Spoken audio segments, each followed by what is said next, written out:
সাকিবের বিরুদ্ধে কেন হত্যা মামলা? জবাব দিলেন ডিএমপি কমিশনার। অপেশাদার পুলিশ কর্মকর্তা ও সদস্যদের চরম উচ্ছৃঙ্খল আচরণের কারণেই জনমনে আস্থার সংকট তৈরি হয়েছে বলে মন্তব্য করেছেন ডিএমপি কমিশনার মোহাম্মদ মাইনুল হাসান। তিনি অভিযুক্ত পুলিশ সদস্য ও কর্মকর্তাদের বিরুদ্ধে দ্রুত বিভাগীয় ব্যবস্থা নেয়ারও আশ্বাস দিয়েছেন। শনিবার ২৪ আগস্ট রাজধানীর ডিএমপি সেন্টারে এক প্রেস ব্রিফিংয়ে তিনি এসব কথা বলেন। ব্রিফিংয়ে অপেশাদার পুলিশ সদস্যদের কারণে যেসব হত্যাকাণ্ড ঘটেছে তা নিয়ে প্রশ্ন করা হয় তাকে।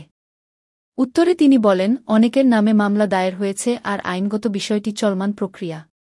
তিনি বলেন, পুলিশের কাজ হবে এখন থেকে পেশাদার। কে কোনো জেলা থেকে এসেছেন সেটি আমাদের কাছে বিবেচ্য বিষয় নয়।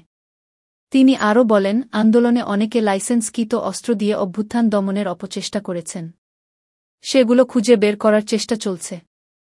এছাড়া নির্দেশদাতাদের বিরুদ্ধে মামলা হয়েছে।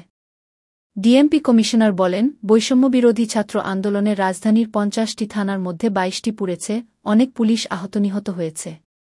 যার জন্য এখনও অনেকটা আতঙ্কে আছে এ বাহিনী। তাই পুলিশ পূর্ণরূপে ফিরে আসতে কিছুটা সময় লাগবে। এ সময় সাকিব আল হাসানের বিরুদ্ধে হত্যা মামলা সম্পর্কেও কথা বলেন ডিএমপি কমিশনার। তিনি বলেন, একটি অপরাধে একেকজনের সম্পৃক্ততা একেক রকম থাকে। কেউ উস্কানি